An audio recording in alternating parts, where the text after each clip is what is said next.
This is LBC News.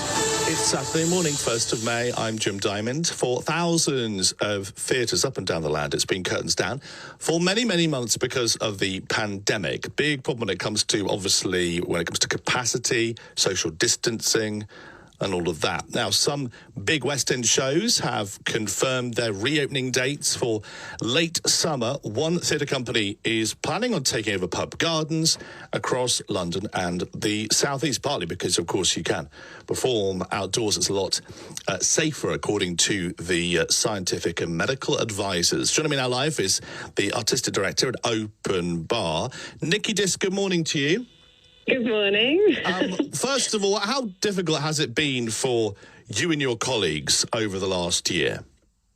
Well, it's been a sort of an almost complete shutdown. Everyone's had to find something else to do, another way to make money.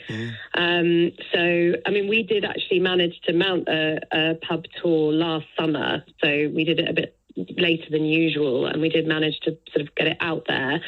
And again, that was sort of everyone coming back. We socially distanced during the show. That was a real challenge because we're theatre people are very touchy-feely people. So you can imagine that it was not easy to all be in a big room together and not to be sort of hugging and having an emotional reunion.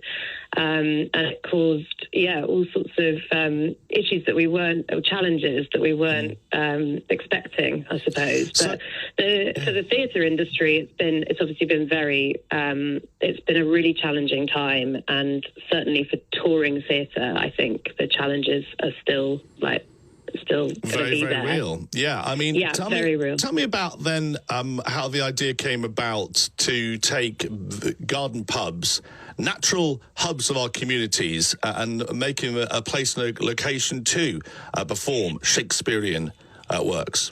Well, we were approached by Fuller's to do this 6 years ago, but I think this year and last year it kind of took on a whole new sort of status. Outdoor theatre, it's been going for a long, long time, but suddenly it's been sort of thrust into the limelight because it's all that anybody's had access to.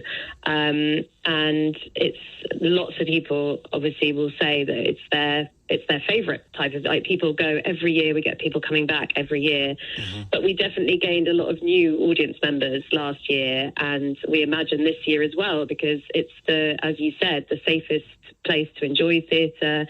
We definitely need a sort of an impactful, sort of joyful experience this summer. I think that's what everyone's looking for.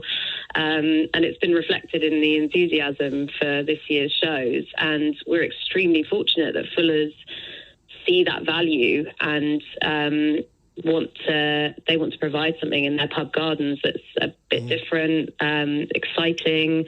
We just pop up, essentially. We do smaller pub gardens with our smaller show and bigger pub gardens with our big sort of two-tier set.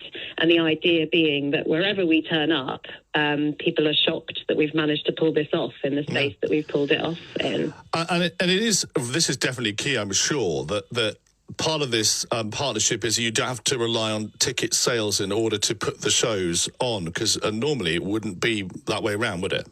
No, it's a massive advantage. It's extremely stressful, especially to make that gamble when you're touring. You need a lot of upfront cash. It's why mid-scale and small-scale tours were struggling even before the pandemic. Touring companies, you need upfront cash because you need to make the show before you can take it anywhere, obviously, which seems obvious, but I think people don't, it's not necessarily a process that people think about.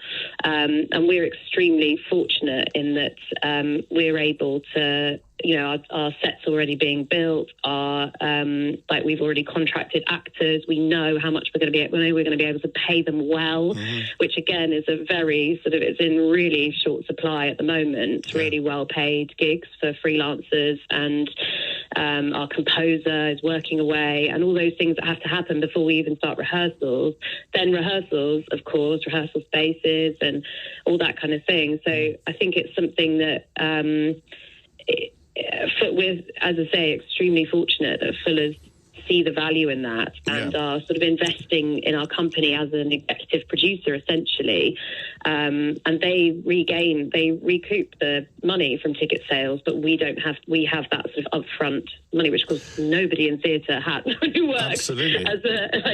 No small theatre company has access to that. I can see that you're going to be putting on As You Like It in Greenwich, in Ealing, in Bicester, in Twickenham, in Hindhead, in Clinton, Love's Labour's Lost, starting off in Ealing and heading all over the place, Hampshire, down to Harrow, down to Clanfield, Chiswick, Portishead, Twickenham, Stanton. I'm just wondering, finally, is it a tough crowd, though, when you've got people in a boozer, if they've had maybe one or too many jars? Do they actually get, do they actually get what's going on with a Shakespearean play? Well, we have catch-up songs at the end of the interval, and sometimes even when we did Merry Wives of Windsor, we had a catch-up song at the end of the first scene because it was so complicated. We thought there's no way anyone's going to have sort of fully understood all the different relationships that have been established there. So we try. Our aim is to take people with us. They're an extremely, I think, actually a better, more sort of more vibrant crowd. Everyone's having a great time. Everyone's open. Some of the places we go to, they would never get any theatre. They don't have a theatre space. So we're going to sort of rural towns, but also obviously we do a lot of shows in London as well. Well, listen, Nicky Diss, thank you very much for joining me on LBC News Live this morning. You're artistic director of Open Bar. Fascinating concept. I wonder if this is going to be a future model that will be rolled out, because obviously you get the security of the investment. You don't have to worry about the number of people in each show, and it seems a win-win. Good luck to you on that. It's 11:39. This is LBC News.